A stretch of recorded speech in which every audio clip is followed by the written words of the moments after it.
Callie, I think you can start anytime you're ready. Oh, okay. I'm sorry, I couldn't hear it. So if you kicked us off, my apologies. So good morning, everybody. Thank you for letting me pop in today. I'm Kelly McNicholas Curry, one of the Pitkin County Commissioners. And I just want to welcome everyone who's participating in this process that will be led by our excellent Community Development Department.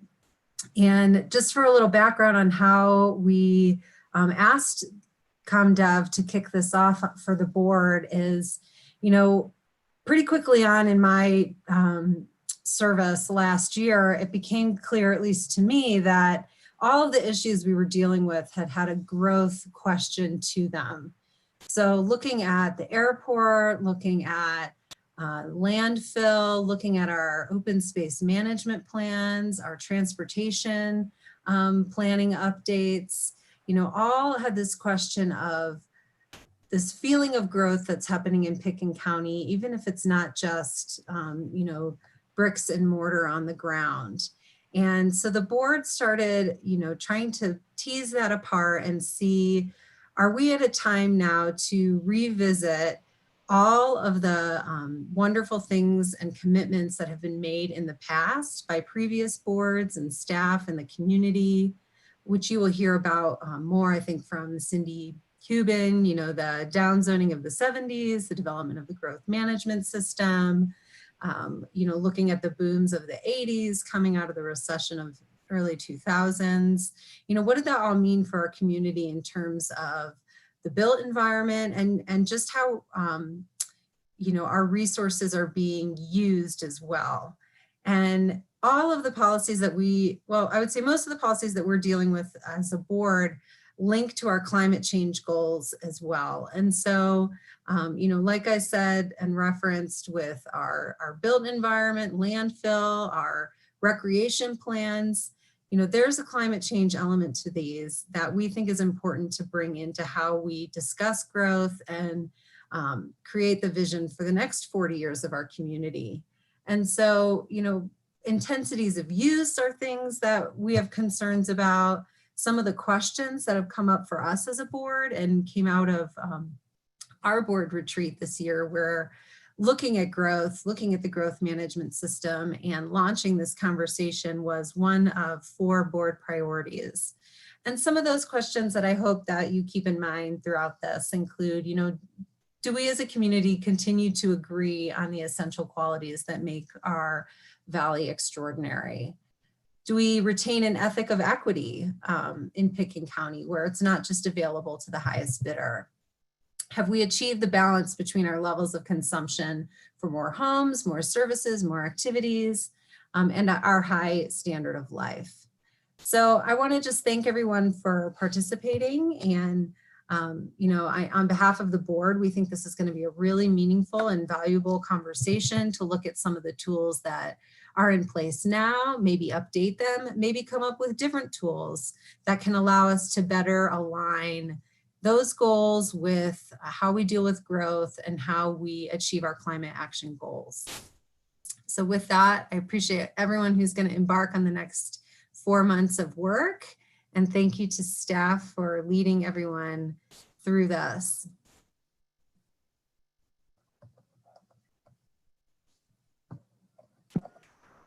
Thank you, Callie.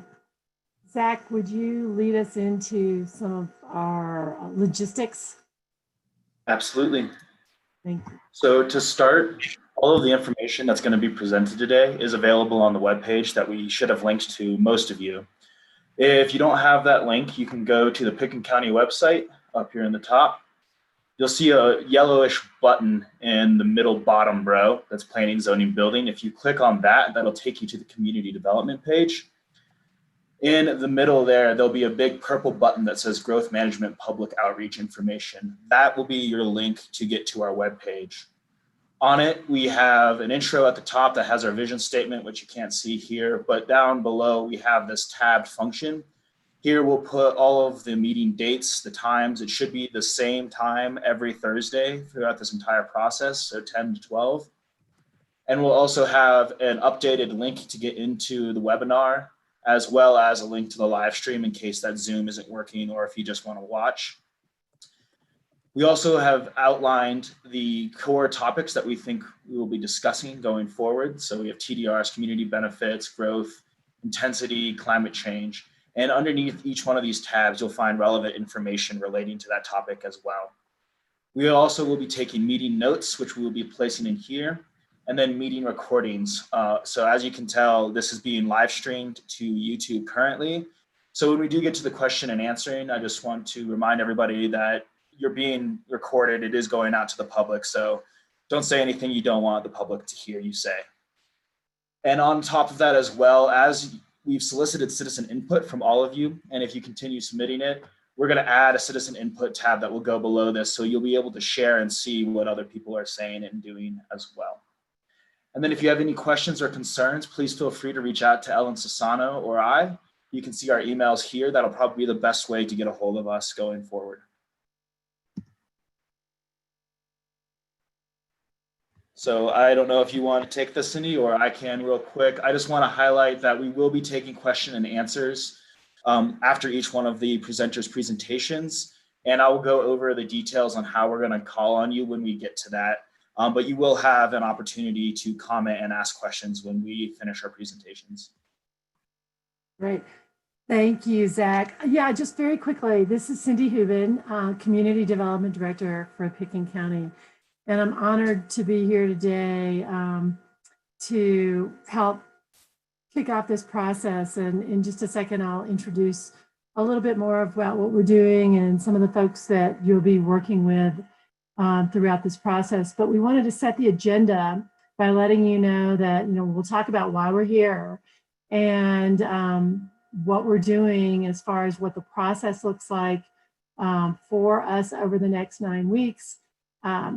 We're going to talk a little bit about the history of growth management.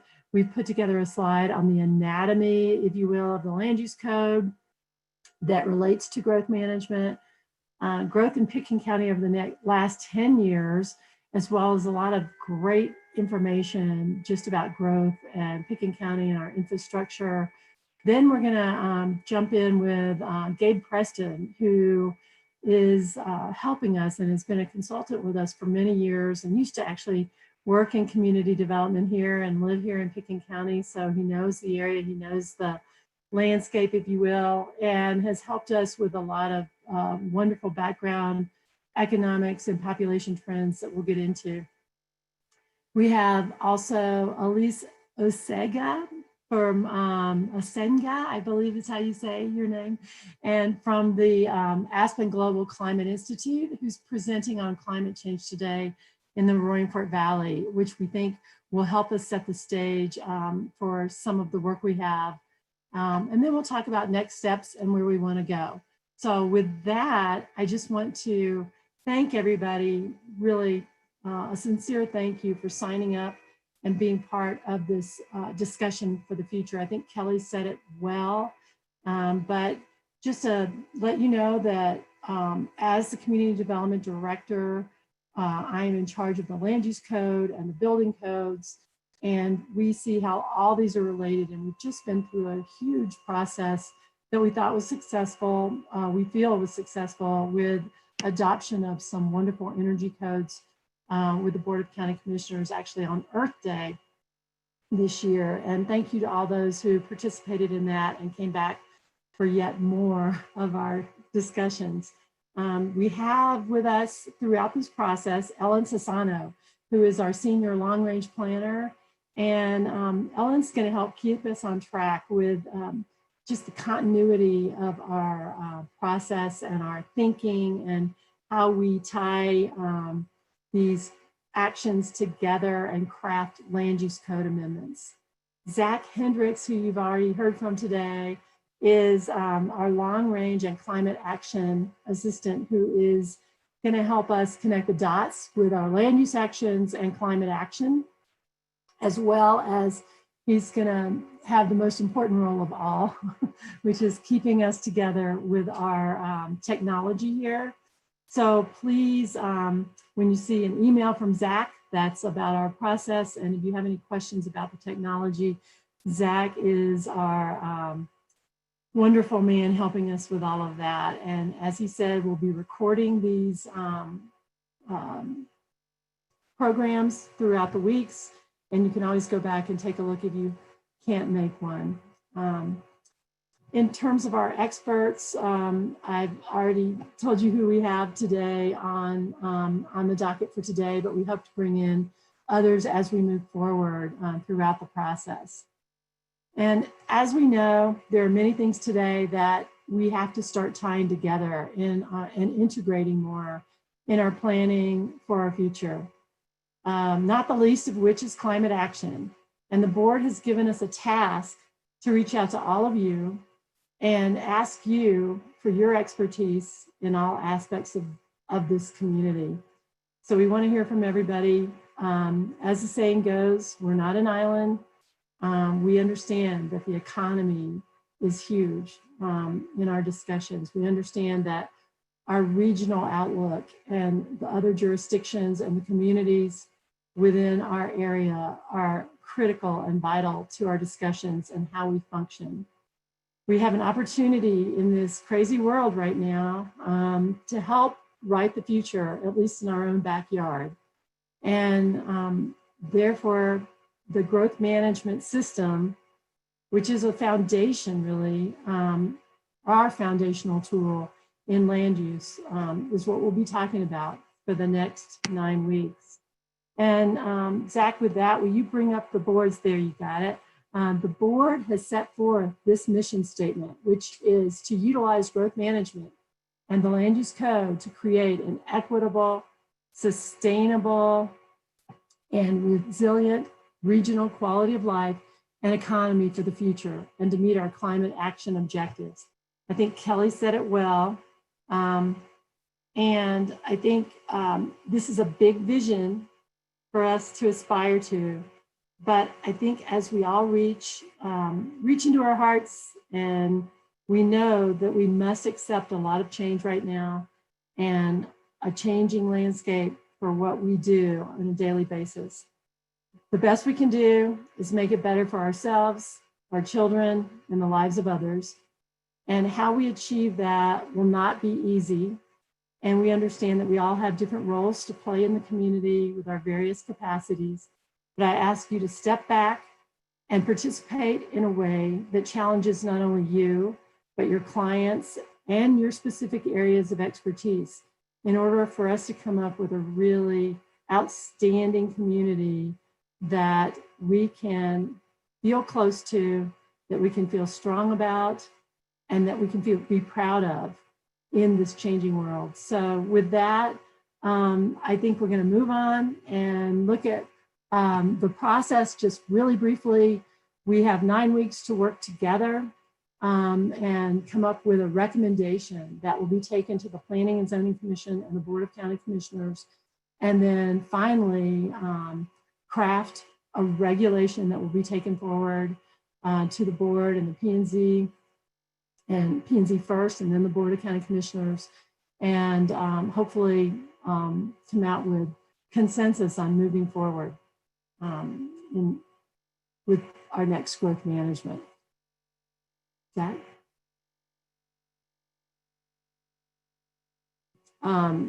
Obviously, our objective is to get back before the Board of County Commissioners with some final recommendations. This is a picture. I hope there's some kids on the line today. We reached out to the schools and several of the clubs who have made an effort to get before the Board of County Commissioners and talk about climate change and really talk about their future.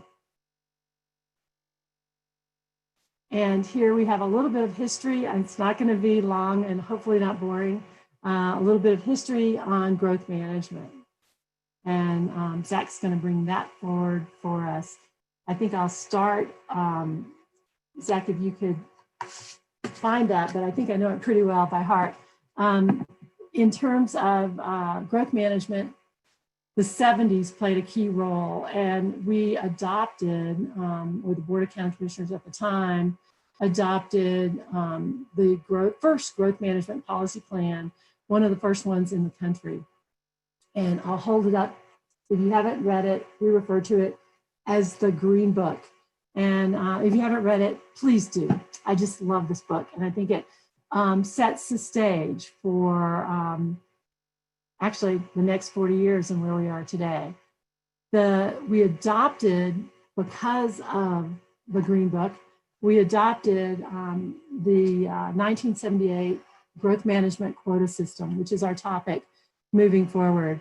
The quota system, just so you have a little bit of background about this system, it was set up, if you will, to,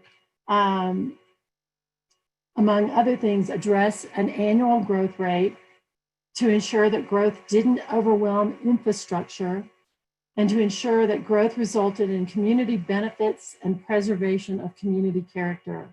The system's been amended several times, but pretty much stayed intact as the system works today as a quota system for not only residential number of units, but also commercial square footage and the number of tourist accommodations available in the community. And we're talking about unincorporated Pitkin County right now, but I know that we have participants on the line from our other jurisdictions.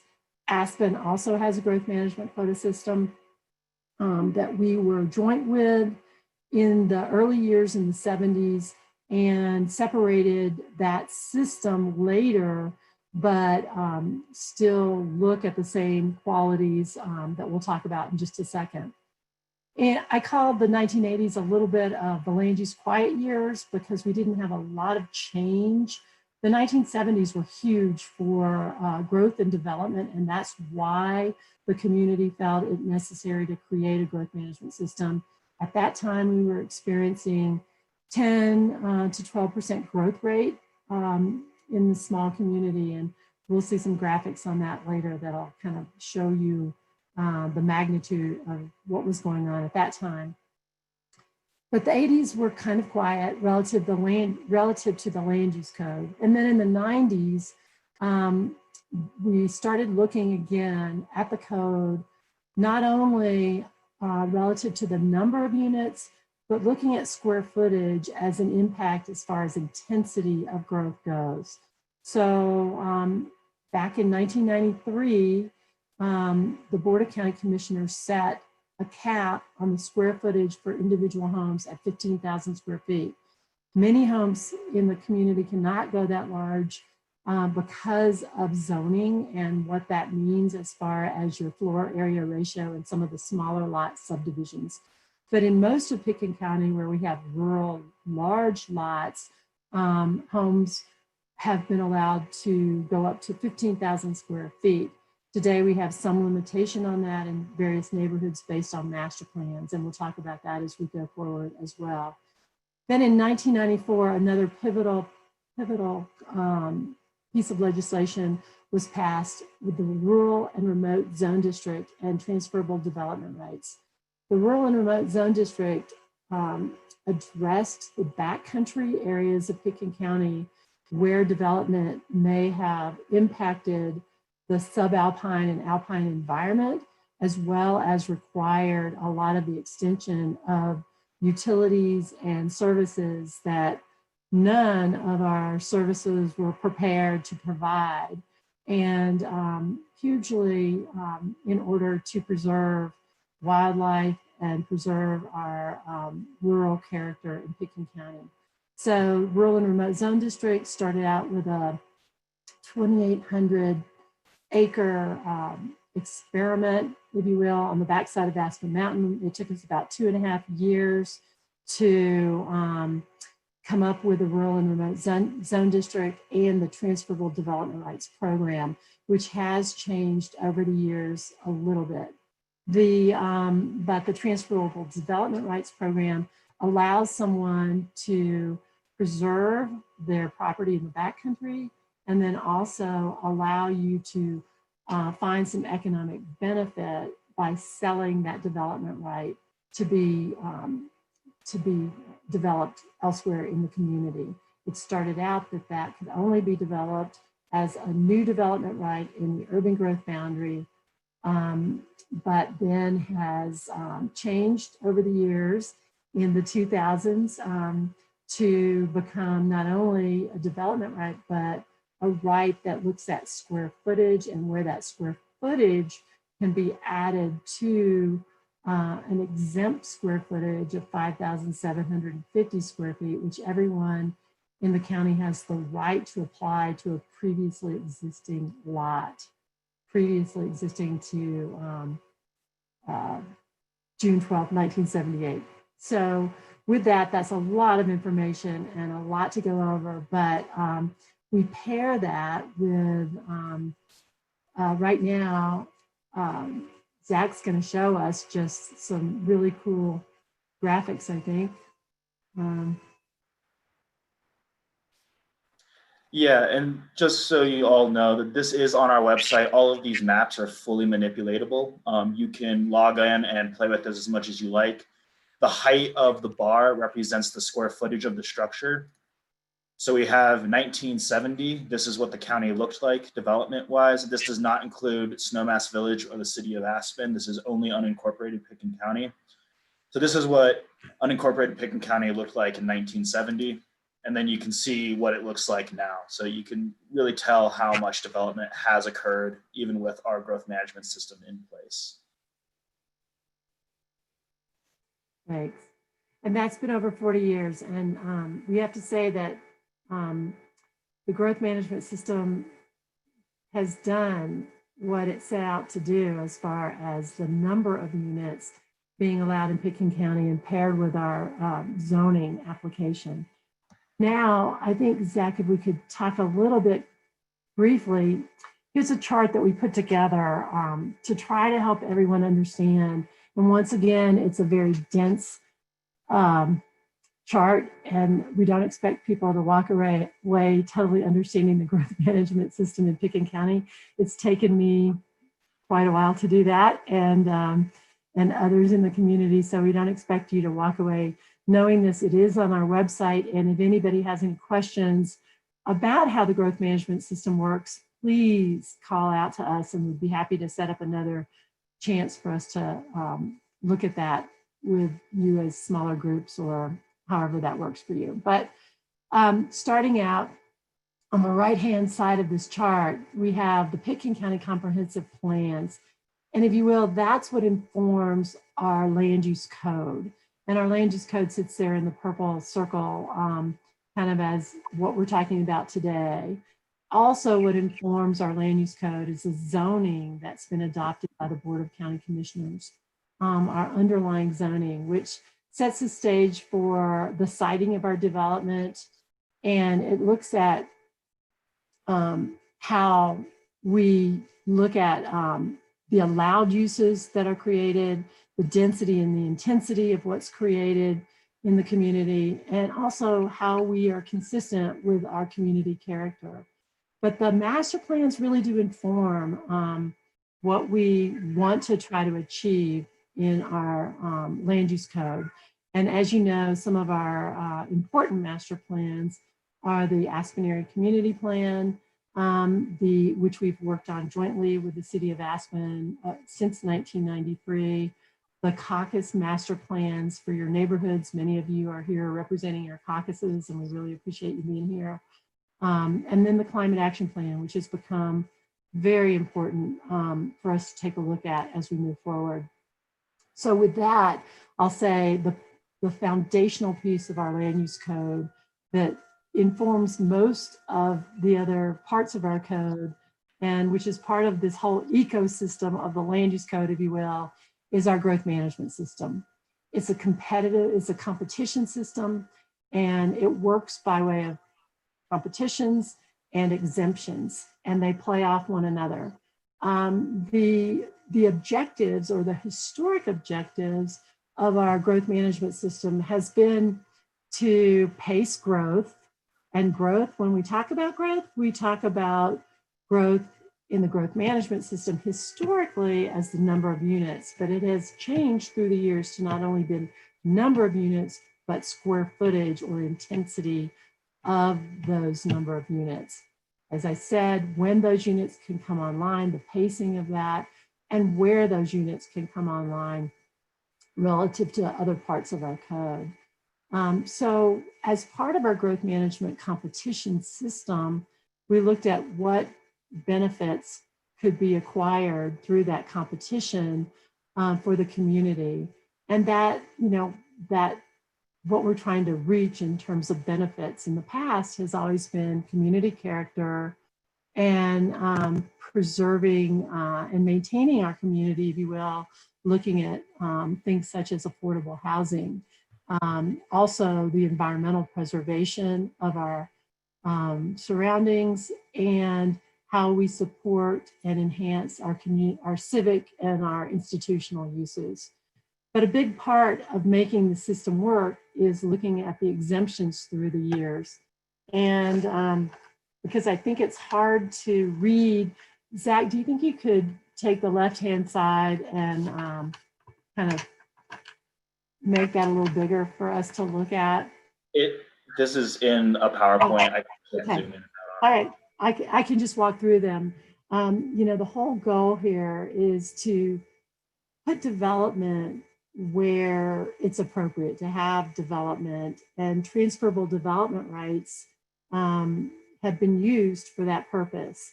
And with additional square footage being that exemption from the growth management plan. If someone purchases a transferable development right, you can be exempt from growth management. Conservation development is also a big exemption. If you conserve large acreages and work through our low impact residential subdivisions or conservation development PUDs, you can also find exemptions from growth management, as well as 500-acre parcel subdivision development. Years ago, before it was annexed into the town of Snowmass Village, Wildcat, which was a substantial property in the county, over, gosh, I can't even remember the full acreage now, but that property decided to go through the 500-acre subdivision exemption and has preserved a great amount of wildlife lands and character for the community. The transferable development rights also are used for subdivisions within the urban growth boundary, but not in the rural areas. We didn't find that that was appropriate. We found that still going through growth management was appropriate in the rural areas for subdivision. And then existing lots and parcels pre-78 are exempt from growth management. So with that all being said, today what we're looking at down below are, what do we really need to think about with a new growth management system? And I hate to spend too much time on this current system and the little small details of it, because we are open, the community is open to looking at a totally new way of doing business if it makes sense in the environment today. So some of the elements that we might want to look at are the control of the pace of growth, which we never felt the system really had a handle on because of the pre-existing lots in the community. The competition system, is it robust enough? Does it do what we really want? Are we getting the community benefits and objectives out of this system? And is there another way to approach it today? And then finally, the inclusion of redevelopment. Approximately 50% of our construction today is redevelopment, demolition and redevelopment. Excuse me. So with that, I think I'm going to hand it over and let Zach give us some information. Thank you. Yeah, so I'm going to go over data from over the last 10 years to kind of frame the conversation that we're a little bit closer to our current time frame. And all of this data is only for unincorporated Pitkin County. And I also want to say anything in this presentation is on our website. So if you have any difficulty seeing something, that anatomy chart is all on our website there. So over the last 10 years, our average annual growth rate has been 0.75%. And this is for new units. This is not square footage or any of that. This is just new buildings going in. And you can clearly see we have that little dip after the 2008 recession, and then it picks back up, and then it's kind of leveling off again. And the total growth rate for the last 10 years has been 7.7%. So we've seen 253 new residences constructed. This is only residential development. This does not include any commercial in it. And as Cindy alluded to, roughly half of all of these new residences are scraped and replaced. So we're seeing approximately 26 new units every year and about 13 new demos. So it's pretty spot on to 50% of all new residences have been demolished and are being rebuilt. And as she also mentioned, all of these are grandfathered in. So if they already had existing square footage, they do not have to go back through the growth management system to get that square footage back.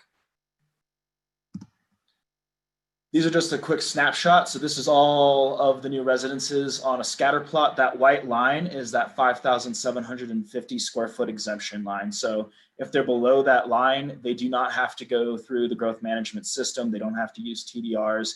They're allowed by right to build up to that. And then everything above that white line was either gone through our growth management system, used TDRs, or was grandfathered in as pre-existing. And roughly about 65% of all buildings or residences that we're seeing going in are 5,750 square feet or less. So the majority of them are below that exemption. But as she also mentioned, while growth management initially started with units, it has shifted to square footage. This is really where we see that intensity of use. That's when you do the climate impact on this, it's the number of square footage that really translates to how much waste is going to a landfill. The size of the home is really what dictates how many employees are having to go up to it. And so you can see that there's quite a bit of square footage in that underneath that 5,750 square feet. And this is broken out by TDR. So each one of these is a TDR use, which is worth 2,500 square feet.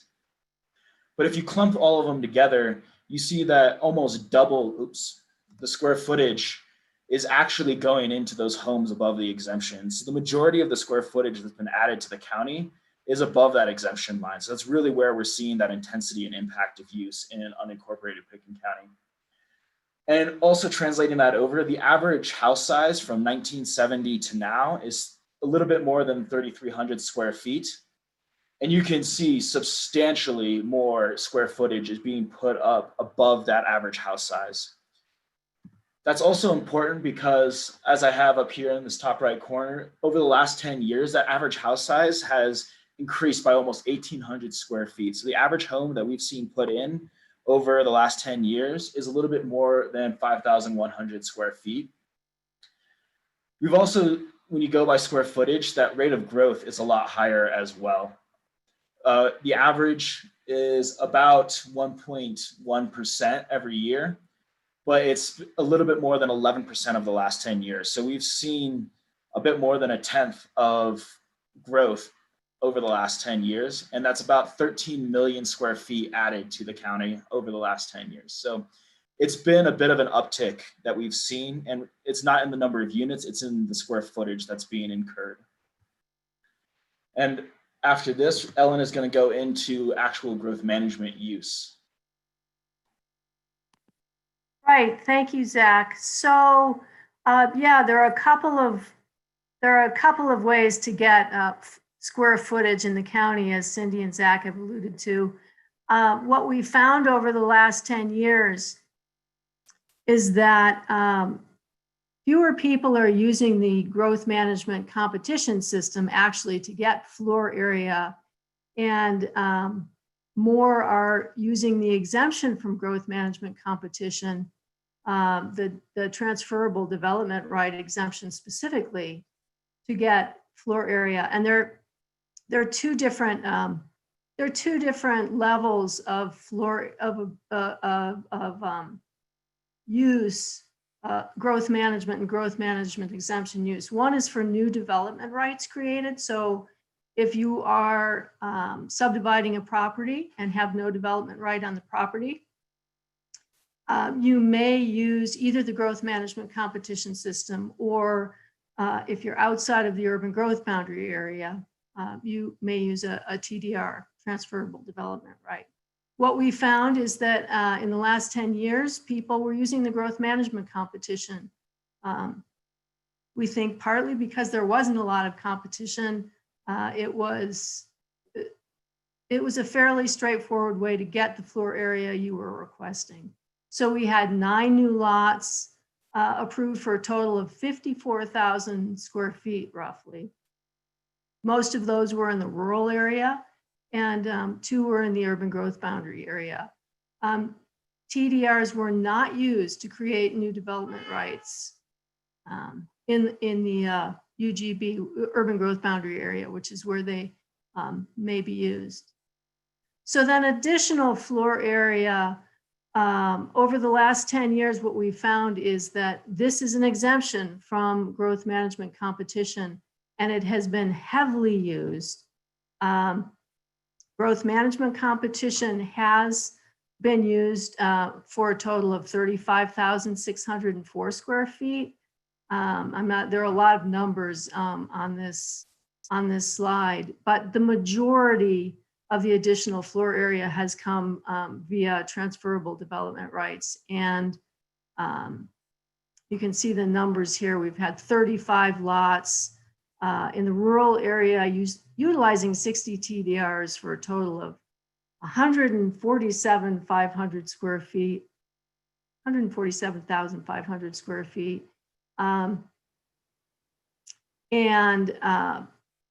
Yeah, so a lot of the majority of the square footage for additional floor area has come from transferable development rights. And there's some benefit to the community in that the TDRs preserve a lot of backcountry land and agricultural land, but that floor area is exempt from our growth management competition. And there's a question about whether the community is getting enough benefit out of this exemption. So I think that summarizes these two slides. Anything to add, Cindy, on this?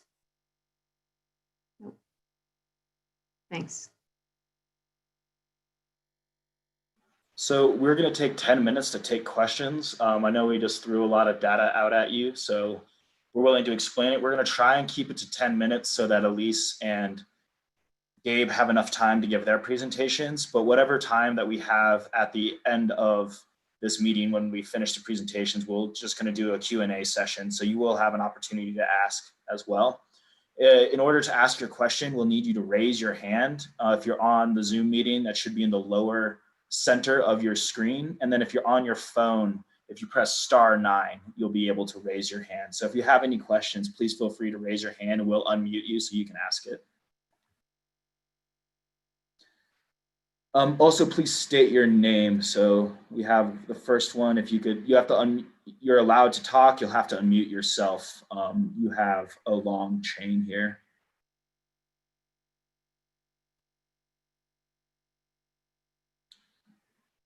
You should be unmuted. It shows that you are, if you have your mic correctly hooked up.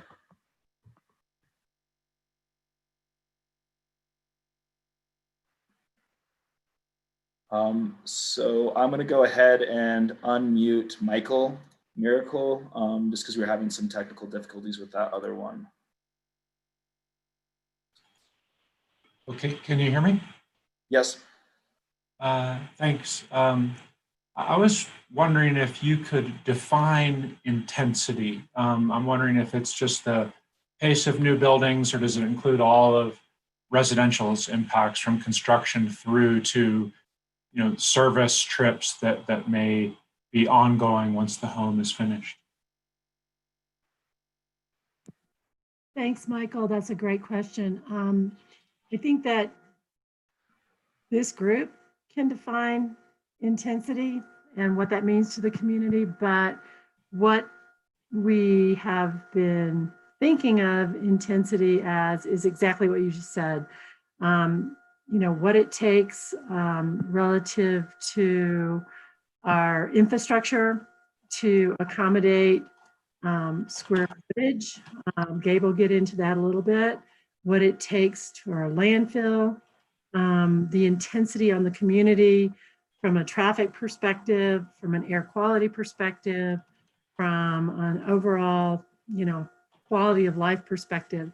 So everything's kind of thrown into that intensity definition, but thank you for bringing that up. Maybe we need to define that a little bit more specifically. And if I may add to that, Michael, intensity can also just be referring to mass, scale, and size of development.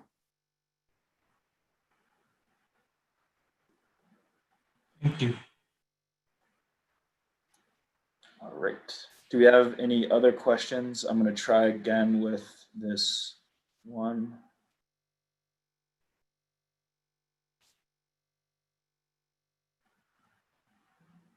They're still muted.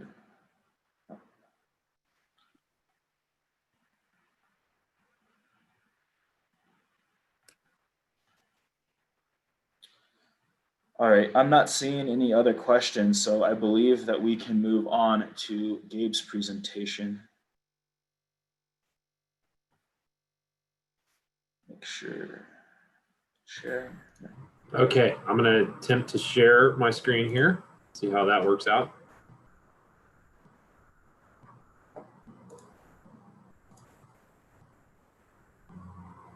How are we doing? Does that look okay? Okay. All right. So we're going to, I'm going to give a quick presentation on some development trends and there's some, it's really some interesting overlap with some of the work that Zachary just presented there. Some of this has been done, this work has been done, we're presenting information that was compiled for a couple of other purposes in the past couple of years. So this has been kind of a summary of some ongoing work that we've been doing, and like probably two or three different pieces of research that we've done. So we're going to put it all together here in a quick presentation for you all, and the topics really are sort of, we're going to hit on peak population and some development trends from sort of a different angle than what Zach was presenting to you, and then a discussion of build out, which is build out has to do with how much development can happen under the current zoning. And so we haven't actually talked about zoning that much, but toward the end of this presentation, we'll get into the implications of the Pitkin County zoning and how that sort of interfaces with growth management, because that's also part of the picture of planning tools that you have to work with. So we did, there's a lot of background information leading into this calculation of peak population. In fact, we put this information together for as part of originally as part of an infrastructure study to estimate the impact of different development and growth trends on Pitkin County infrastructure, which includes the airport, right, and the landfill and the county roads. Those are sort of the big ones that the county has. It has a lot of sticks and bricks facilities as well. But the airport and the landfill are kind of these really, and the county roads are these really important shared infrastructure components. So that was the original purpose. And then we updated it more recently as we moved into the Aspen Airport master plan visioning process. So it's fairly up to date and refreshed, but the bottom line is that when you add together the full-time population, which stays steady presumably throughout the year, with the commuters, which fluctuates seasonally because there's more work in the busy seasons than there is in the low seasons, with the overnight accommodations occupants, right? So that includes traditional lodging and vacation rentals, RBOs, VRBOs, those sorts of things. And which obviously those overnight accommodations fluctuate seasonally. and the part-time residents, which mirror, we know that their occupancy of their residences fluctuates, pretty much mirrors the tourist season. So anyways, there's a huge difference between low season and peak season. But either way, even during low season, you have almost twice as many people in Pitkin County as residents. And during peak season, you have over 50,000 folks on average. That's sort of average peak season. So so quite a few folks up there, and some important implications to that. A lot of that is because of the incredible occupancy for overnight accommodations in Pitkin County. In terms of jobs, so we've had some big changes recently, but like in the big picture, what occurs with Pitkin County job growth is cycles of moderate growth. Even during the 2000s, when there was a lot going on in Pitkin County, the employment growth rate was fairly modest in that sort of 1.5–2% range. And then more recently, and then we had a big downturn, obviously, from 2008 to 2010, and we may experience something like that. We don't know exactly how this is going to play out with the pandemic, but leading up to it, there was kind of moderate employment growth of 1.2% annual growth, and that's employment growth is important for a lot of reasons. It's behind commuting, it's related to affordable housing. But from this perspective, what we're really looking at it as an indicator of economic growth. If businesses are growing, they're going to hire people. If they're not going to hire people. So when you look at this 1.2% average growth over, a decade period, pretty steady growth, one might even say healthy. You don't want negative growth. That's got some bad repercussions. Even being flat has some not great repercussions for the businesses. So you want a little bit of growth. So from the kind of economist perspective, this looks okay. Over time, this is all housing units, including the incorporated and unincorporated areas. So over time, you've had growth in housing units, and you've had growth in households. And this is a long time span, 85 to 2017 are the numbers here. The important thing to point out here is that the relationship between housing units and households is held fairly steady. In other words, the vacancy rate, which includes a lot, vacancy means a lot of things in Pitkin County, one of which is part-time residences. It's an indicator of part-time residences. Not often an indicator of a unit sitting there unused in Pitkin County, but that does happen as well. So you've had essentially the same growth trajectory in housing units as you have households, because that vacancy rate remains steady. What that tells you is that this is not, well, first of all, this is not an accident that this ratio has been maintained, because the only way that this ratio has been maintained is in Pitkin County is by producing new affordable, attainable housing. So that's why it's like this. It's actually a lot of work to maintain this ratio, but it's also sort of good news to say that, part-time residences are not taking over. They're sort of maintaining a proportionate share of the housing stock, but houses that are occupied by people that live there are also growing. So some things to be proud of there, I think. Now drilling into the unincorporated county specifically. We use different data here. Zach was showing you data based on building permits for new single family homes, and we use the assessor database, which tells us the year built, and the trends are fairly close. But anyways, what this shows you is that really, it was pretty busy times in the early 2000s. You were getting upwards of 100 units, new dwelling units per year in the unincorporated county. And then post 2008 recession, it dropped off significantly, and it's kind of stayed there, which that's a long enough time at that level of, since 2009, 2018, it's about 29 units per year. That's a long enough time at that level of growth to sort of say, gosh, this might be a new normal. But hey, never say never. I mean, you really, one doesn't know. But it does look to have calmed down quite a bit from what it was in a lot of the time through the 90s and then extending through the 2000s. So these counts, this 29 new units per year, some of those are demos, right? Some of those were, scrape and replace units. And so, and the size breakdown has held fairly steady for the past couple of decades. You know, if you look at the whole time period compared to the most recent 10 years in this data set, the proportion of homes in the different size categories is roughly the same. It's fluctuating a little bit. But so that's kind of it's an interesting way, and that assessor data is really good. It's been utilized for a lot of different things, and so they keep it up well. Handy stuff to have. So this is actually building permit data, and we just wanted to really look at the valuation of additions and remodels. Now, the valuation that gets applied to a permit may or may not reflect what the actual value of the constructed product is. I mean, they try, but it's an approximation, I guess.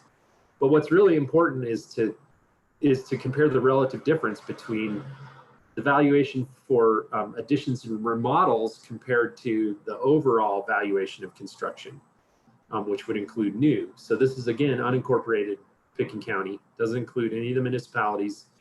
And you've got about 29% of the total valuation accounted for in additions and remodels, which it strikes me as a pretty high proportion.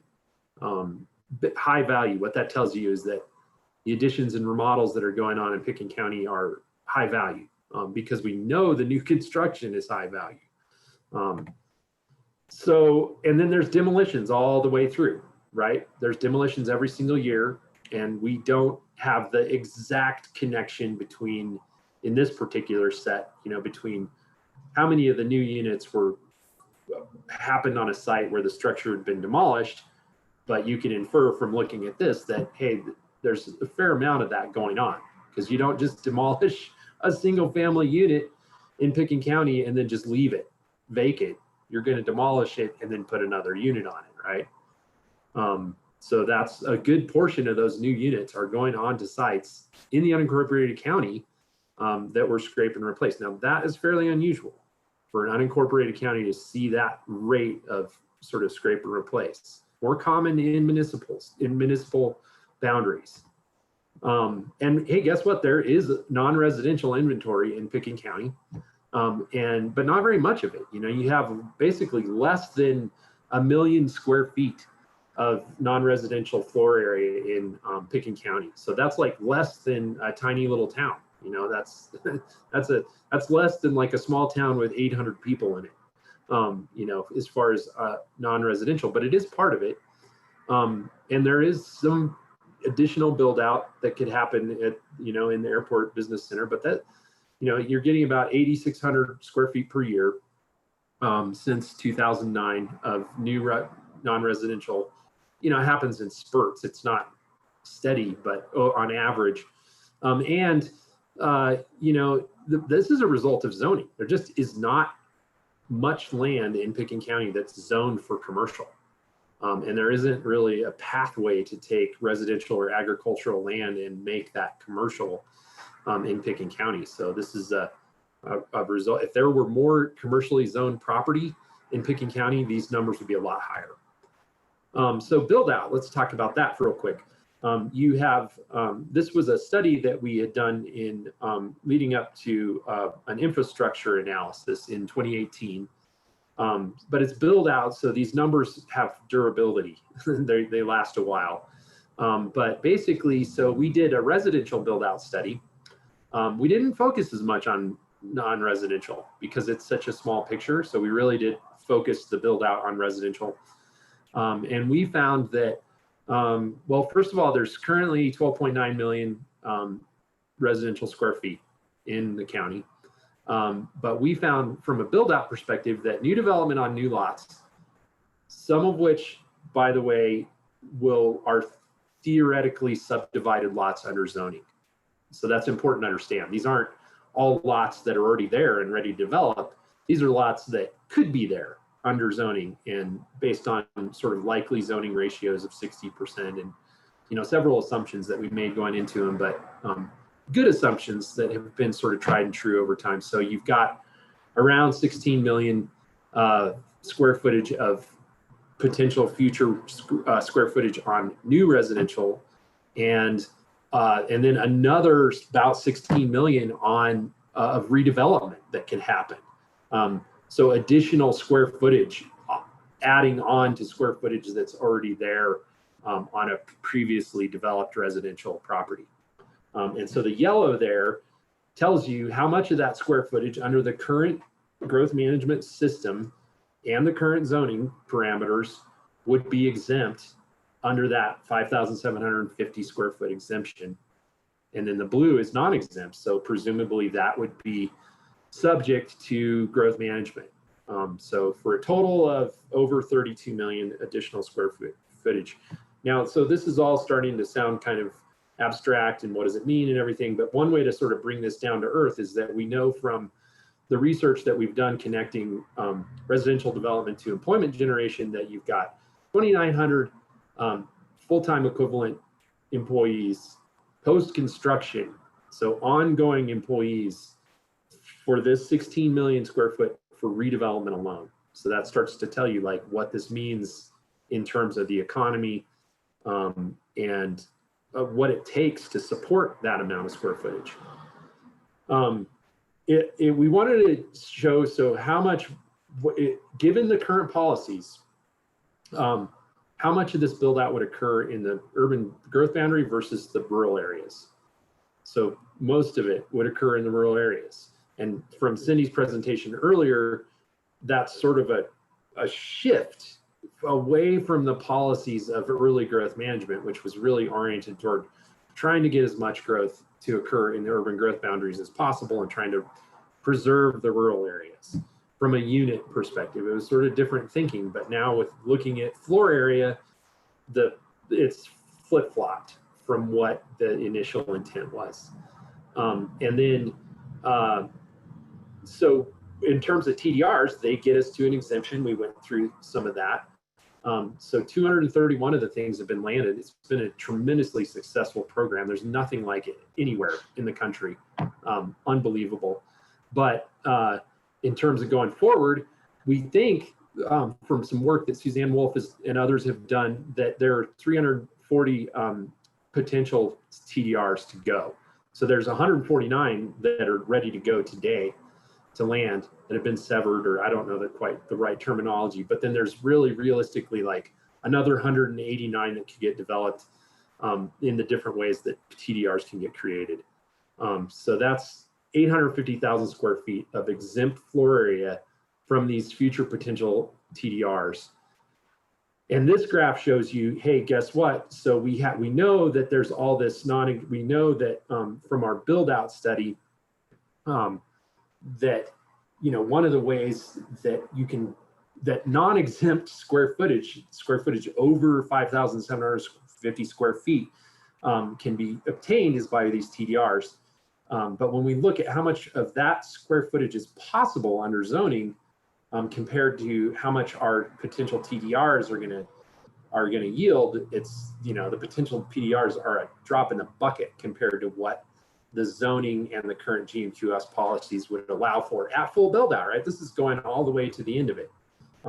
But still, hey, only about 5.5 TDRs have been landed per year between 2009 and 2019. So at that rate, we still have an inventory to continue that program for a while, if that's the direction that you want to go. Like, this isn't happening tomorrow that we're going to run out of TDRs. It's going to be a while. And then this is the same graphic that adds that layer of on the bottom, the gold there, that's additional exempt square footage that's possible.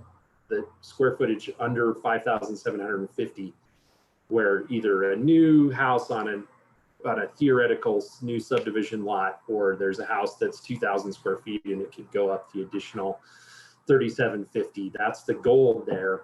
Then the yellow is the additional square footage that could be made exempt by using TDRs.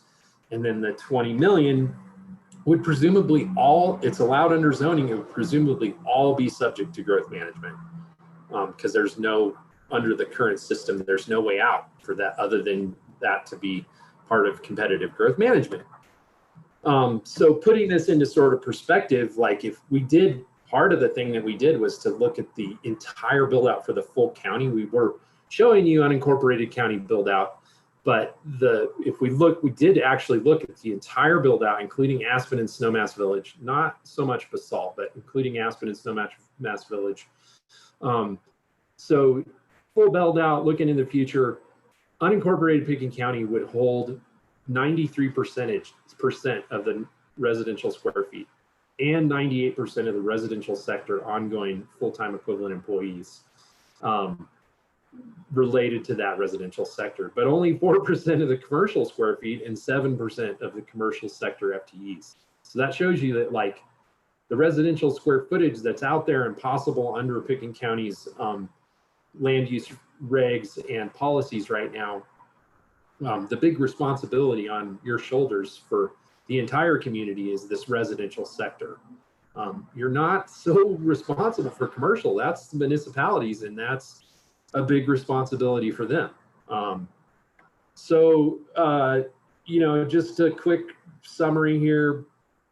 You know, our redevelopment was kind of slowed in 2009. It's been sort of flat since then.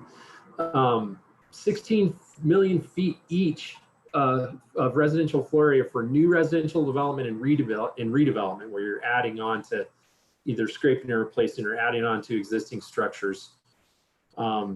So, you know, your exempt square footage is about 35%. It's about 11.6 million square feet, or 35% of total build out, with that 5,750 square foot exemption. So that's 35% of what's possible under zoning.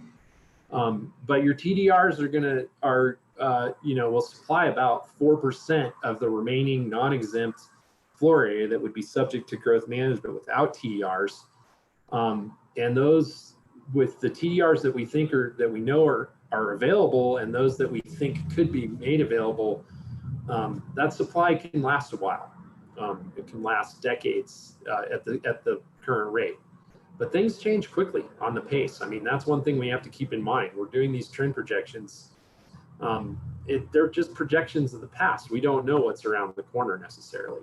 So really quick, just to talk about the impacts. I mean, that was the reason we did all that build out analysis, was to really think about what does this mean long term for the county's major facilities, that shared facilities that it's in charge of. So the planned expanded landfill would be filled with construction waste about halfway through unincorporated county residential build out. So you know, something major is going to happen with the landfill if this build out occurs. But that's halfway through. That's a long ways to go, but just it's something to think about, that if we really do take this all the way through under zoning and build out happens the way that we projected it, I don't know what we do. We need a new landfill. I mean, we're a long ways from being able to accommodate that construction waste with the existing landfill. That's the take home. So it would create a 50% increase in ongoing vehicle miles traveled on county roads at build out. And that's just every day, ongoing, every single day. So that's a lot more traffic and a lot more wear and tear on the county roads. But the hauling of the construction materials and construction waste to build that square footage would consume the equivalent of 4 county roads. And that's not how it's going to play out, right? It's not going to all happen on the same 4 county roads, but that just tells you how much consumption of that major county asset that would cause. And to keep in mind that that incrementally happens all the time up there as things are built, that the hauling is just part of it. So we also, as part of that study, looked at energy impacts, and a company by the name of Resource Engineering compiled some information that the Community Development Department was able to get from Holy Cross and Black Hills Energy. Basically looking at the relationship between the size of the home, a really solid sample of 900 homes. So that's big time. That's a real good sample. And studying the relationship between energy consumption and the size of those homes. So basically, they found, this graph shows you that for the 4 years that were included in the study, there's a pretty obvious correlation between the amount of energy consumptions and the size of the unit, right? It goes up. The bigger the unit, the more the energy consumption. That makes sense, right? You would expect that. What's a little bit surprising, was surprising for me anyways, is that the energy consumption per square foot also goes up as the size of the structure goes up, right? So it's not just that the homes are bigger, it's that they're consuming more energy per square foot. That's pretty much the end of my story. If there's any, I'll turn it back to Zach to guide us through where we are in the agenda. So we're going to go back into questions. I understand that some people may have had some difficulty raising their hand. So again, you can raise your hand, and that will be one way that we can call on you and unmute you. That should be in the lower center of your screen. And if you're on your phone, it's *9. I'm also going to activate your chat. So you should be able to send us a message as well to indicate that you wish to make a comment or ask a question. So those are both available. Please feel free to raise your hand or to indicate in chat that you would like to talk. So we have someone labeled with a long chain of numbers and letters. You should be able to unmute yourself at this point.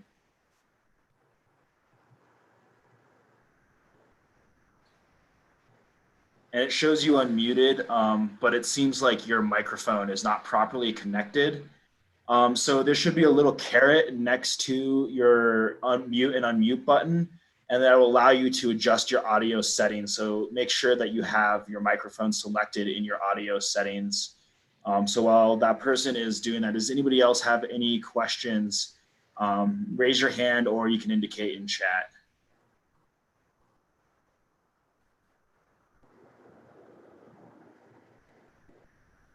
We have one from Michael again. Hey, thank you. So Gabe, this is a question for you. Back on your population slide, you said that the visitor number also included people staying in VRBOs, but you also have a part-time resident number in that list. I'm wondering how you distinguish who is using that second home, resident who owns it or visitor who's using it as lodging. Yeah, okay, so the way that we calculated the visitors in RBOs, most of those, by the way, are condos. So that's one observation to make. I don't know that is slightly relative from sort of intuitive perspective as far as what is going on with the RBOs, and there's lots of them, a couple thousand according to the data that we had. So we purchased this data from a company by the name of AirDNA, and they track listings, at kind of the macro level. There are other companies that really get after it from the perspective of, trying to enforce lodging taxes and things like that. But this AirDNA is more of a kind of a macro company. And so they track the big platforms, Airbnb, HomeAway, and VRBO. There might be another one. I can't remember them all. But anyways, they got the big platforms. And so what they do is they track all the listings, and they track how frequently they're booked. So they actually have an occupancy percentage estimate in their metrics. So that's how we came up with it. We used those numbers because they had, a certain number of RBOs. I think it was like 2,300 or something like that. And they had how many nights out of the peak season each one of them were occupied, and there were occupancy levels and a way to get at how many visitors were using those units for overnight accommodations. And the part-time residence estimate is more based on a estimate of the inventory known to be occupied, full-time occupied units versus the total inventory, and also some survey data from Northwest COG from a few years ago that looked at the percentage of second home percentage of second homes in several counties in Colorado, in the sort of resort areas of Colorado. And as part of that, they asked part-time residents about their occupancy levels. So there is an occupancy level for part-time residences. It's actually quite low compared to, you know, traditional lodging. It's, I think, sub 40%, because the visitation patterns are more flexible. You own the unit, you know, you're not necessarily only coming at 4th of July. You might even avoid the place at 4th of July because you know it's so busy.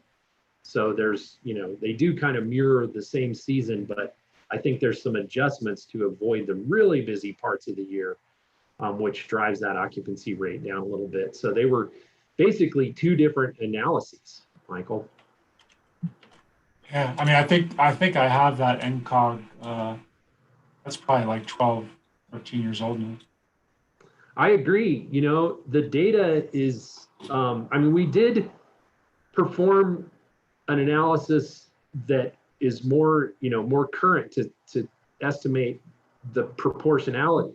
But some of those of how many, you know, second homes are there, because we have a way to get at that. We know the total unit inventory. We know how many households live in Pitkin County from census data, and we have occupancy information that give us that a fair amount of confidence in that approximately 50-50 breakdown between full-time occupied residences and part-time residences. But you're right in terms of knowing the details on the behavior.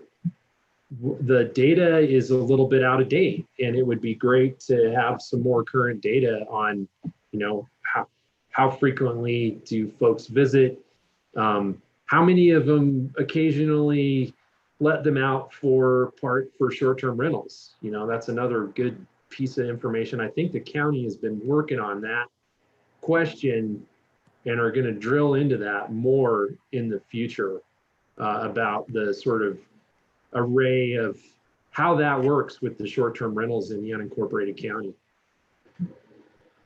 Great. Thank All you. right. We have another question from the climate office. I'm going to unmute you now. You'll have to unmute yourself as well. Thanks, Zach. This is Chris Menges in Aspen. Sorry, didn't change my label there.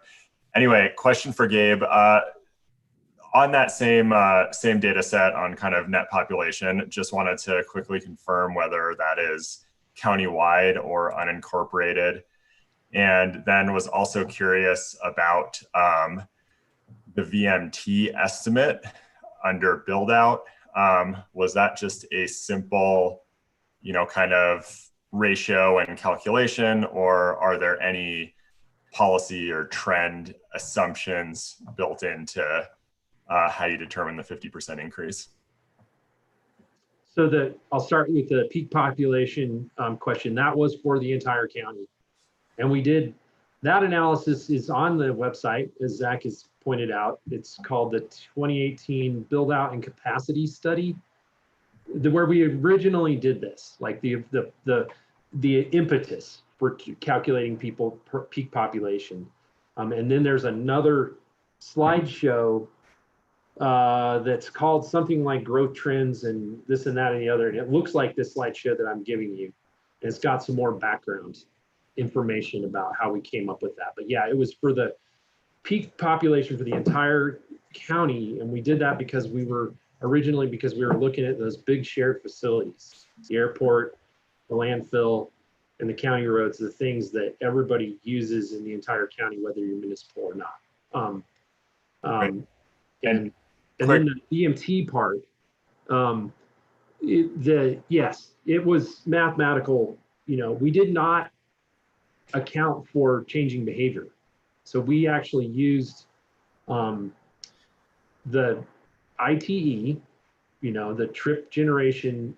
What we did is we used Pitkin County's impact fee support study, which develops metrics for, and I think we were working with like a 2013 or 2014 update of that study.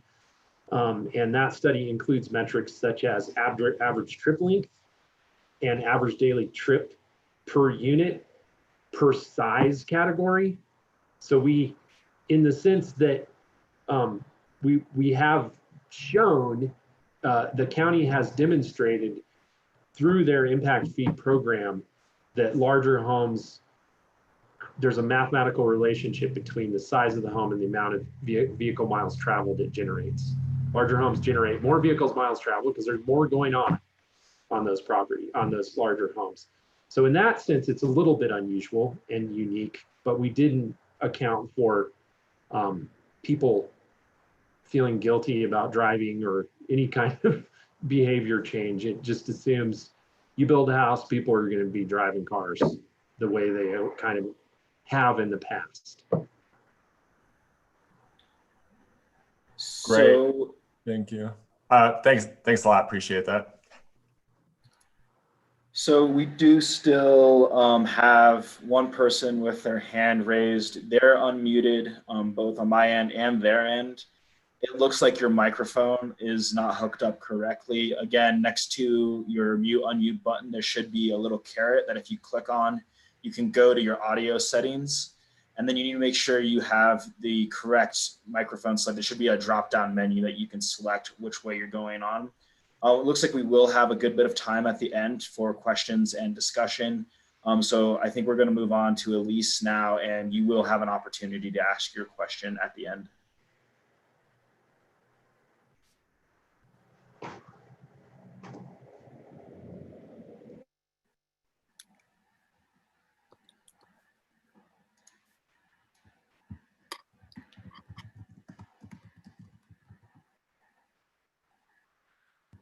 Oh, looks like that person was, I think that might be Susan. She asked, what is the current value of a TDR? And it's a free market, it fluctuates. So on a year-to-year basis, that price will change. I don't know what the current value is, but I think it's somewhere between 150,000 to 250,000. I know it's a big range, but it really depends on how much a person is willing to spend on it. And I think Ellen or Cindy can address how much has it changed over time. I think that depends on the market time. I imagine it was probably really cheap after the recession, and it probably picked up as more houses were being built. Yeah, I think the highest we've seen is in the low 300s. But when the program first started, I remember people selling them for 40, 50,000.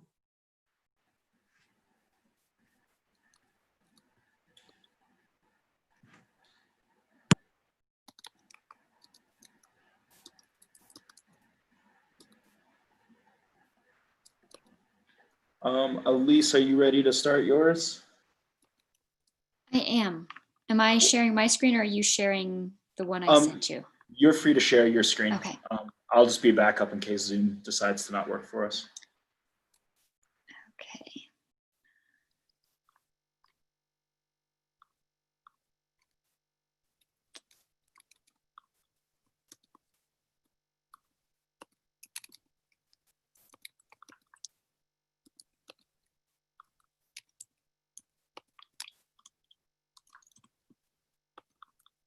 Okay, everyone should see my first slide. Is that showing up? Yep. All right, thank you. So I'm Elise Osenga. I'm the Community Science Manager for the Aspen Global Change Institute.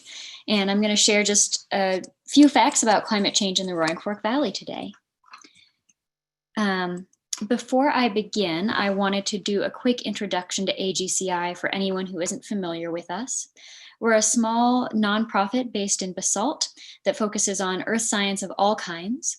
Our mission is to advance global change science and solutions, and we carry this out in a variety of ways through interdisciplinary science workshops, by creating tools and resources to connect the public or decision makers to specific science questions, and then finally by carrying out some of our own original research right here in the Roaring Fork Valley. So when I think of what it means to live in the Roaring Fork Valley, I very much think of a sense of place. I think we're all pretty heavily impacted by the geography and the ecology of this area that surrounds us. And it can feel very secluded sometimes with those high peaks all around us. But the truth is, what happens out in the world very much has the capacity to change our communities here in the Roaring Fork Valley and vice versa. So looking back at changes over the history of the Roaring Fork Valley, they've shown up in all different shapes and sizes. So for example, the Ice Age back around 10,000 to 7,000 years before present allowed the first humans to arrive in North America. That's a climate-based change. There have been economic-based changes like the silver boom that led to the Utes being evicted from their tribal lands, and the subsequent silver bust that came along with the Sherman Silver Act in the late 1890s that caused Aspen's population to suddenly drop rapidly. But there's also been political events that have influenced what happened here. So for example, in World War II, the 10th Mountain Division skiers came and trained in the Aspen area and then came back after the war to establish the ski resorts that are still a backbone of our economy today. So thinking of the present, we have a couple major changes from the outside world that are influencing us right now. One, of course, is COVID-19, and the other is man-made climate change. And I think it's important to think about how this change differs from changes we've seen in the past. So this climate change is happening much more rapidly than large climate events of the past. But we're also much better adapted to cope with this climate change. So we have technologies and data and communication capacities that allow us to be able to empower ourselves to make decisions not just about what we see happening right now, but to have guesses about what might happen in the future and to adapt to those changes even before they happen. So thinking about what climate change means and what climate change is, I like to start with this graph because it's pretty simple. It shows temperatures from 1900 up to about 2010. And you can see that global temperatures in gold, US temperatures in orange, and Colorado temperatures in red all have been rising over time. And these are observations that were made. And the global temperatures really only changed around 1.5, maybe a little bit more than that in this figure, degrees Fahrenheit. And that's actually a really big change. So to put this into perspective for you, I mentioned earlier the ice age that made a land bridge. The difference between an ice age and a non-ice age is about 4 degrees Fahrenheit. So when you're talking on a scale of a 1 or 2 or 3 degree change on a global level, that's actually a really big change.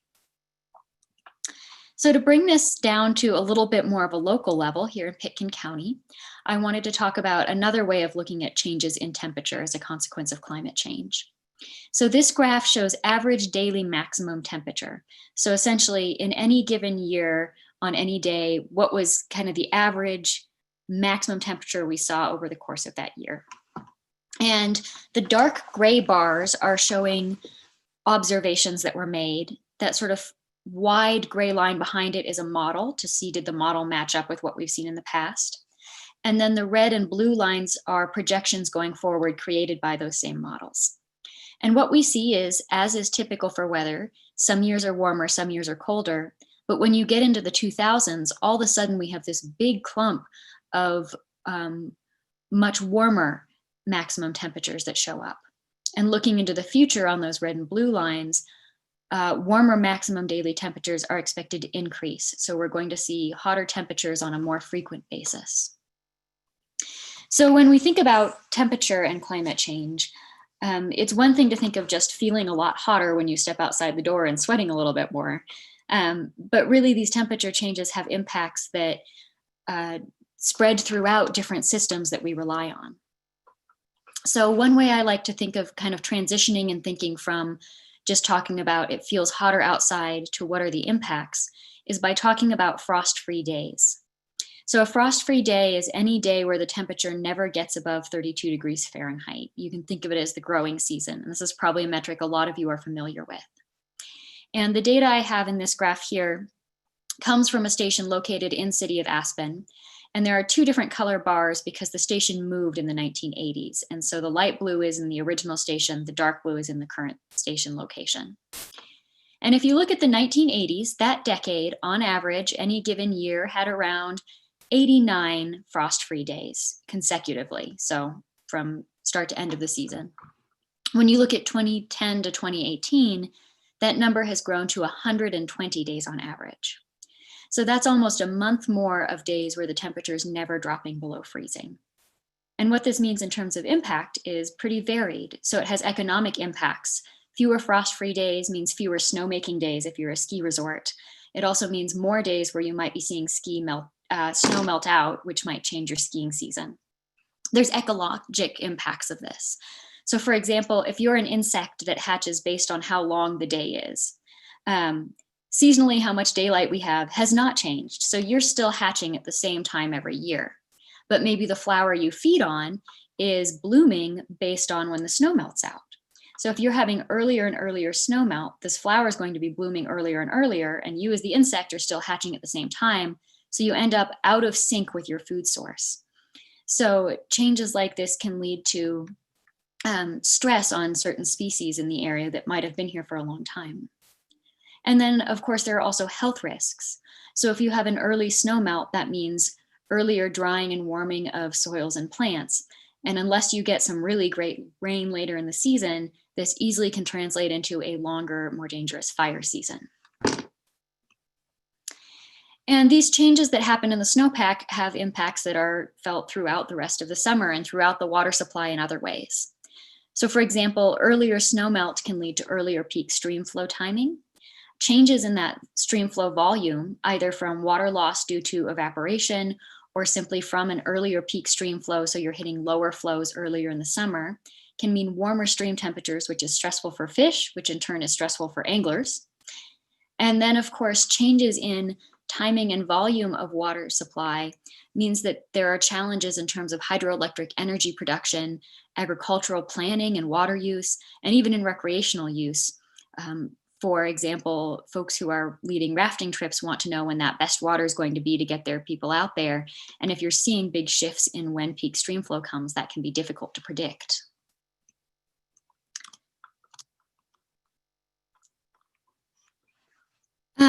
So moving from snow to streams, I want to take a pit stop here at soil. So these data are from AGCI stations that I'll talk a little bit more about in a moment. And this particular graph is from Sky Mountain near Snowmass Village. So soil moisture is the amount of water held in the soil at any given time. And it follows a similar pattern in how it behaves over the course of the year. In winter, it's frozen in the ground, so it's not moving much. Then in spring, when the snow melts, the soils saturate. And then after the snow melt has finished, they kind of peak out and start drying out over the course of spring and summer. And in this graph, you can see a pale blue line. That's the average from 2013 to 2017. And during that time period, it was pretty typical for us to see rainstorms in July and August. And it might be not very many storms, but it was heavy enough it was recharging soil moisture a little bit. Whereas in years like 2019, you can see we had this nice late melt out of snow. So the soil started drying later, but there was a lack of summer rains. And so the soils became very, very dry midsummer and didn't have that chance to bump up until late fall. And then speaking of late fall, this is kind of a final point I like to point out on this graph, which is late season rain is actually really important in water planning going into the next year. So if you picture a sponge on a countertop and that's a dry sponge and you pour a glass of water into it, most of that water is going to get taken up by the sponge. There isn't going to be a lot of water sitting on your countertop when you're done, right? The soil is basically that sponge. If you start out with really wet soils, when the snow melts in the spring, you have a really high runoff because not much is getting taken up. But if you go into winter with a really dry soil, then more of that water will be taken up and you'll have less runoff in the spring. So across Colorado, we went into winter with fairly dry soils last year. And so water managers were looking at that and saying, gosh, even if we have a really great snowpack, we might see lower than average stream flows in the spring. And so what this all translates to is soil moisture is a way for us to think about drought. We can look ahead and see the potential for drought in coming years, or we can also look at current data and see drought as it's happening. And 2020 in this graph, because I figured people would be curious, is that red dashed line. And what you can see is, in spite of that decent snowpack we had up here, warmer temperatures caused that snow to melt out earlier. So we're already seeing soils that have started drying pretty quickly. And drought, of course, has impacts beyond just stream flow. It can lead to farmers having to reduce planting. If you're a municipality, you might have to start issuing orders about water restrictions and asking homeowners not to water their lawns or gardens, which doesn't always make people happy. And there can even be a risk of natural disaster, such as a large fire. A couple other impacts I wanted to touch on very briefly related to climate change. Changes in temperature can lead to changes in air quality and where you see ozone forming. It can also lead to changes in energy demand.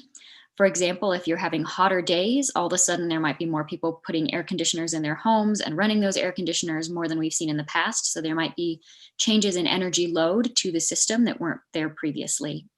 And then, of course, there are impacts to ecology as well, in terms of when you're thinking about where you might want to put a hiking trail or where it might be more or less desirable to build a new path.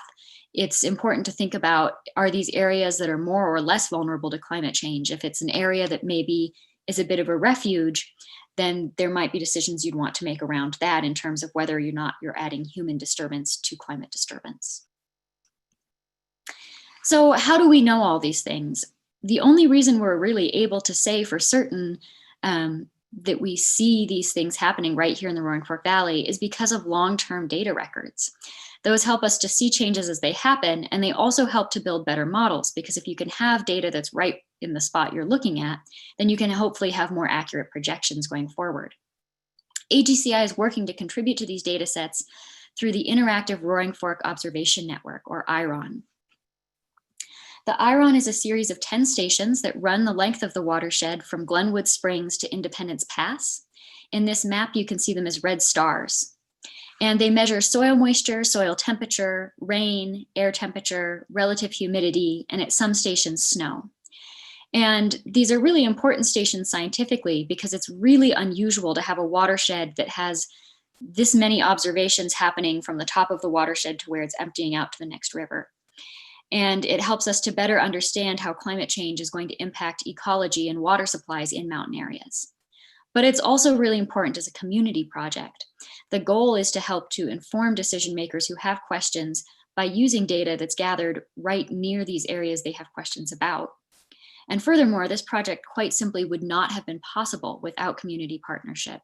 City of Aspen, Pitkin County Open Space and Trails, Pitkin County Public Works, Healthy Rivers, ACES, and a number of other local organizations both drove the interest for establishing this network for research and also have provided support in various ways. And so community partnership is essential for this type of research to happen.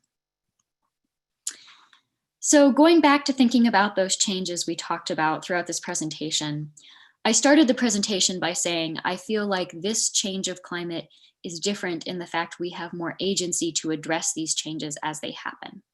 And so I wanted to unpack that idea just a little bit in conclusion.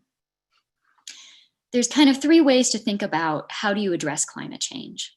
The first is visioning. What do we want the future of Aspen to look like and the future of Pitkin County to look like? What are things that we want to protect, whether that's economy or ecology or a certain lifestyle? In what ways do we want to grow?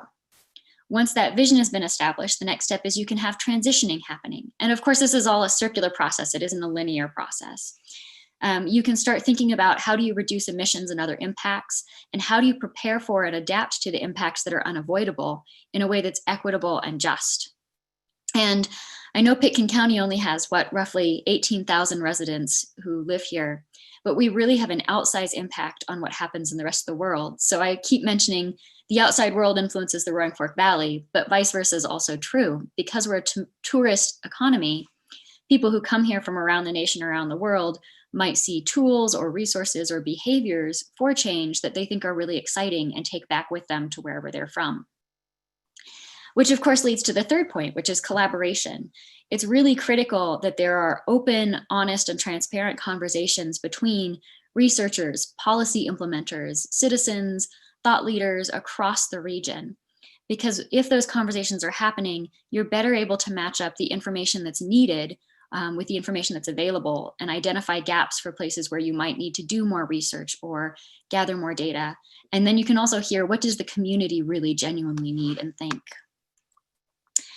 So I think climate change is a pretty wicked problem. It's a frightening thing to look at something this large that we have limited control in preventing it from happening. We do have some control in mitigating it, but maybe not as much as we would like.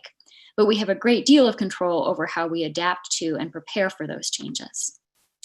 So thank you for your time. I wasn't sure how much time there would be for questions and comments, so I put my contact information up in case anyone wants to reach out later. And then I also provided 2 links that I thought might be of general interest.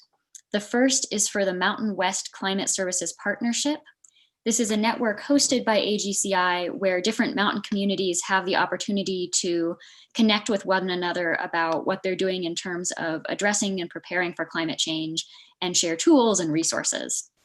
And then the second link is to the IRON's data feed. So all of the data collected from the research stations that AGCI manages, all those data are public. And you're welcome to go find as much data as you want or email me if you can't find what you're looking for. Thanks for your time. So again, if you have any questions for Elise, please feel free to either raise your hand or use the chat function, and we will unmute you and make sure that you have an opportunity to ask it. While we're waiting, Gabe, I believe Chris had a question for you. He's asked, can the countywide peak population data be viewed by jurisdiction? Yes, yes. The answer is yes. I'd have to I think it's going to be in the details of that are going to be hard to get at, but the best way to get at that is in the 2018 Pitkin County Build Out and Infrastructure Analysis, which is on that website under one of your tabs. I can't remember. I think there's an infrastructure tab, right? Zach, isn't there? Yeah. It's under the intensity. Yeah, intensity has the infrastructure. So there's some methodology description in there and some data that will help you unravel all that in that particular report. Now, the figures that I was showing you just now are updated from that based on some more recent work that we've done. But anyways, if you're really super curious about that, you can just you can email me. Mine email is gabe@rpiconsulting.org. I'll put it in the chat here, and I'll get if you really want to drill into it, I'll help you out. All right, I'm gonna unmute you quick, Chris. Thanks, Gabe. Actually, I had a question for Elise, if that's okay. Yep. Elise, thanks for a great presentation. So, when AGCI did a climate impacts report for the city of Aspen, I think one of the most compelling takeaways is that, the degrees of change that we're going to experience both globally and locally are directly tied to emissions trajectories. So question for, I guess, both Elise and county staff, as we're looking at this is, are there plans to kind of update climate impact studies at the county or regional scale, and couple, emissions targets to what we might anticipate, so that we're also able to look at resilience planning in tandem with mitigation planning? Might pass that one on to the county to know more about that. I mean, so we do the emissions inventory, which I think you're aware of. I don't know if we're looking for any more comprehensive studies yet, but emissions targets are being established. I'd have to double check, but I believe the one that the BOCC finalized was an 80% reduction by 2050.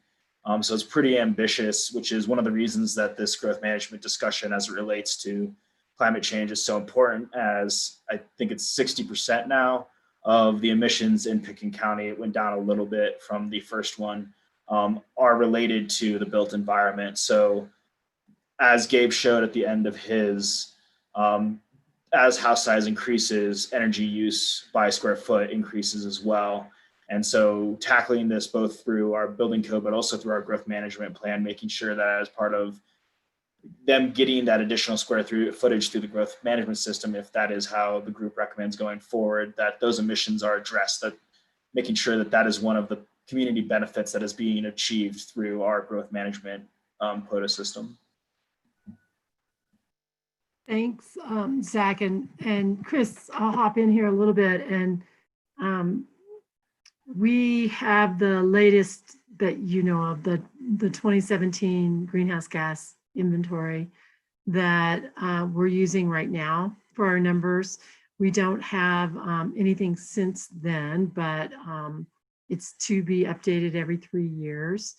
And we also are hoping for a couple things. And one of them is to use the great data that you actually have acquired working with everyone in the region about climate action.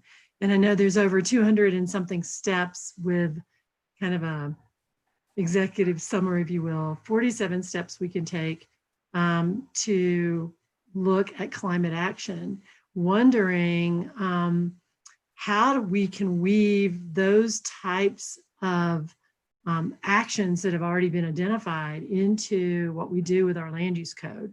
So I'm hoping that through part of this process, that really does get some good discussion.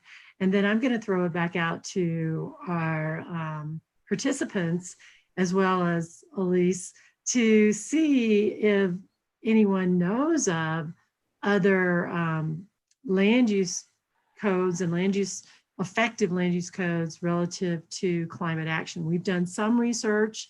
We've got some of that to share as we move along, but that's the type of thing we're looking for. How do we really make an impact?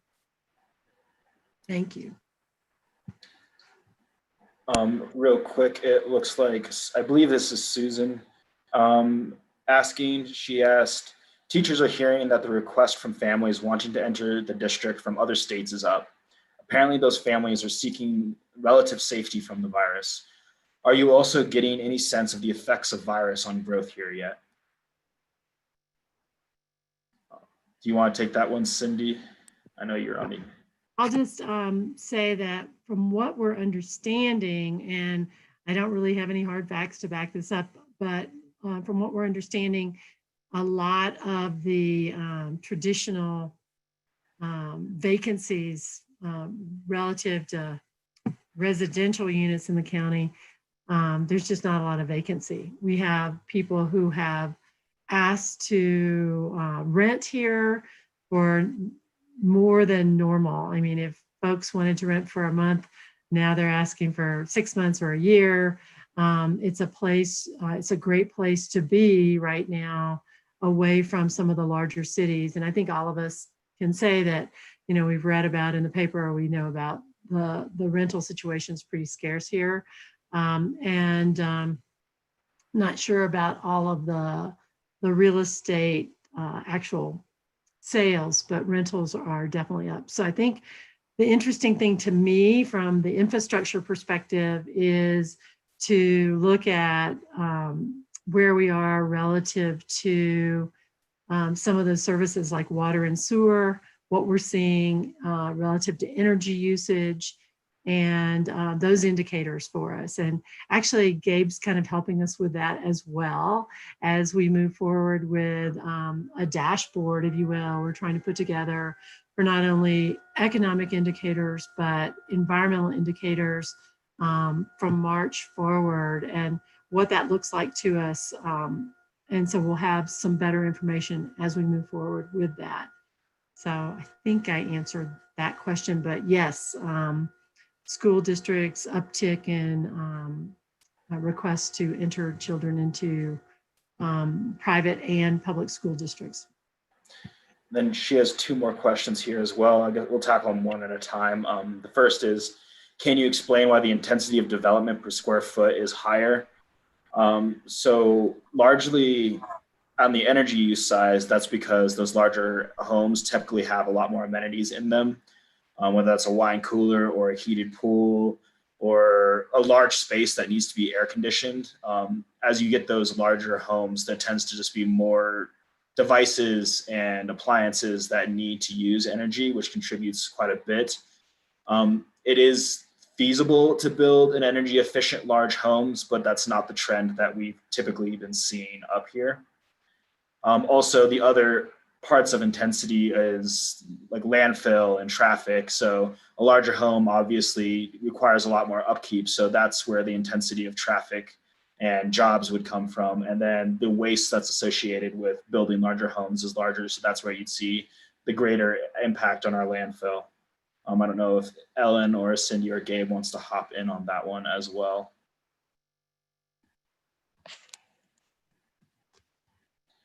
Guess not. The next question is, can we as a community ever say we are topped out with development? I'm gonna leave that one to you, Cindy. Well, I don't know if we can ever say that because zoning can change based on political will, but we can look at what we have available to build based on not only the number of units, but the square footage. And I think zoning, Gabe brought this up earlier, zoning's the key. And I've long said it, we have to zone it like we mean it, zone it to get the effects that we want. And I think that's what we're talking about today. We're talking about what is it that we want to see, what's our vision for the future, and how do we make that happen through our zoning regulations, and growth management just being a piece of that. And then she had one last one, and Michael, I see your question. I'll do that after this one. But the last one is, it would seem that new development is not paying its own way. Can we improve that? And I would say that's what we're hoping to get from you all as a group as we discuss growth management. Do we want to keep the growth management system as it is? Do we want to make changes to make it better, accommodate the community benefits we wish to see? Do we want to completely scrap it and do something new? That's something we're hoping from you all to address and get a proper recommendation going forward. And then Michael asked you, Gabe, really quickly to restate, you mentioned the number of employees, both in construction and service jobs, that full build out would represent, and if you would restate that. Oh, yeah. Well, you know, this is, again, if you really wanted to drill into it, we could get into the 2018 study, but basically it was the stat that I let you in on was just a little bit of like a soundbite that redevelopment alone would generate 2,900 full-time equivalent employees ongoing after the units are constructed and occupied. And that number comes from the housing mitigation research that the county and the, I believe the housing authority was involved in some of that as well. But the county has employee housing mitigation program. And so as part of that, there's a lot of research about how much employment is generated by different types of land use. And, you know, in Pitkin County, it's this unusual situation where dwelling units are different. You know, they're big and they're luxury homes and they require a lot of employees to maintain them and maintain the units and to serve the people that occupy them. So it's an unusual deal where you know, the residential sector, just by being there, generates an awful lot of employment. But we didn't actually touch on the construction component of that, like how many employees would be generated by constructing the units. But that's a lot too, right? But it's kind of over time, because a construction company will build one house and then they'll move on and build the next one, maybe without adding any employees. So the growth trend is different, but with the ongoing services to a residence, that residence is built, and those FTEs are permanent. They're built in with that residence, and they stay there with it. So that's essentially where that was all coming from. I hope that helps. So we're getting into the final 10 minutes here, and we're still open for questions, but I don't want you to feel constrained to just what was presented here. If you have any questions on the process or the topics that are going to be covered, please feel free to ask those as well. So if you have any questions, please raise your hand, or you can use the chat function.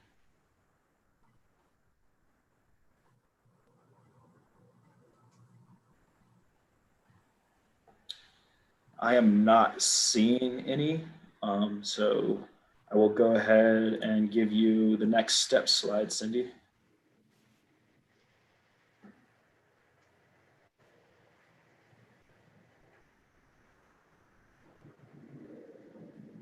You're muted. Thanks. I think we may have overloaded you with a lot of data today, and hopefully you'll feel comfortable about circling back and asking us questions as you think about it. But for now, we're going to discuss our next meeting, and that is discussing the visioning part. Elise brought it up. It's just an important part of our conversation. What do we want for the future of the community? And, you know, what are we looking for? And so Zach set up a great system for us to be able to talk about your vision and submit that to us. So we're hoping that we can get your input and your feedback either through an audio or a video, or even in writing, so that we can post everyone's comments and vision. And then we as staff will take a look at those and present what we can for the next meeting to get the conversation going about what people want to see or what your initial vision is as we walk into some of the steps of these really specific questions that we'll start to get into during the third and fourth meeting. So that's where we are. And Zach, would you like to add anything to that as far as our next steps go? Yeah, so the next meeting, just so you all are aware, will not be the same format as this one quite. We will be inviting you to be more active participants in the meeting. It won't just be us downloading information to you. This one was largely just a hope to create a universal understanding to work from. And so the next meeting, you can look for a more specific meeting invitation. Either it'll say you're a panelist or we'll just do a regular Zoom meeting, either one, but you should look for that in your inbox, in your email, and you'll be invited to be an active participant in the discussion on the next meeting. Real quick, we do have 3 questions that came up in the chat. The first one was, how are we working on the issues discussed today? I know that Chris and I are part of a regional collaboration on climate change. It's still very much in its infancy. There's a lot of hurdles to jump over when you're working with multiple jurisdictions, because we each have our own rules and structures. But there are attempts there. I know that farther down Valley is working on regional collaboration. But I don't know if you want to speak more to that, Cindy. No, I think you've got it. Thanks. Okay. Next one is for you, Gabe. Are commercial construction and municipal construction included in your build out calculations? In the 2018 build out and build out and infrastructure study that I keep referencing, that the municipalities are included in the build out analysis. So to that extent, yes, it does look at commercial build out, non-residential build out, in how that contributes to square footage, and also to increased overnight occupancy, increased capacity for overnight accommodations.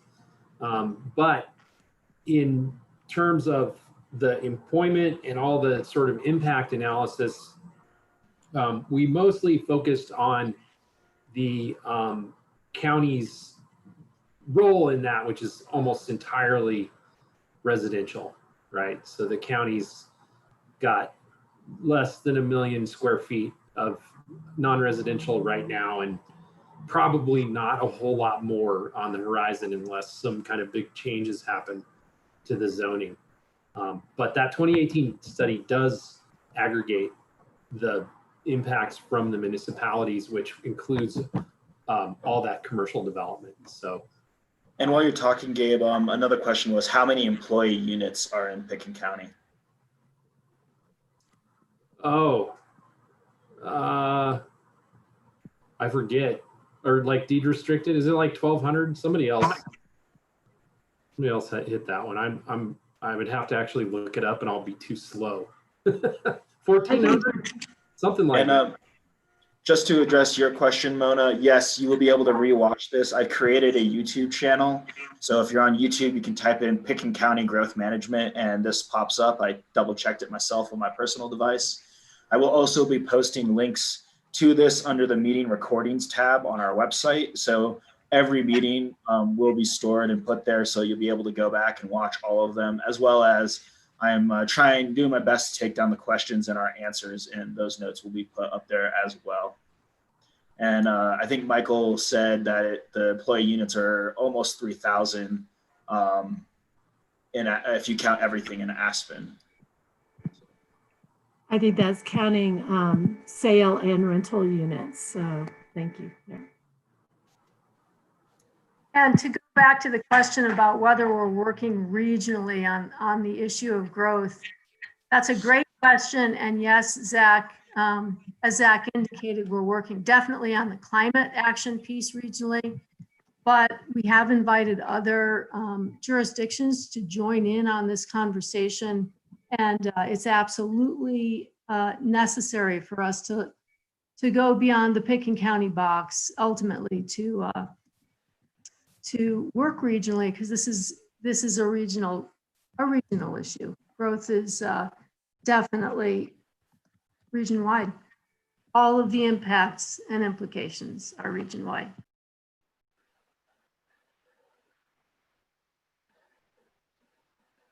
Great. Well, that looks like all of the questions that we've gotten. Again, this will be up on the YouTube channel. I'll put a link up. And please, if you have any questions or other concerns, or you need something further explained, please feel free to reach out to any of us. You can see our emails up there, and we'll do our best to get back to you as quickly as we can. And just a big thank you for all of you who helped us today with the presentation. Elise, Gabe, Ellen, Zach, really appreciate all your help. And to those of you who are committed to hanging in there with us, we really appreciate it. Thank you. And we appreciate all your thoughts coming forward. And I'm looking so forward to seeing your vision comments and taking those and then moving forward with the nitty-gritty of a lot of our land use code. So please don't hesitate to contact myself, Ellen, Zach, and we'll move forward from there. Thank you so much and have a great day. Bye.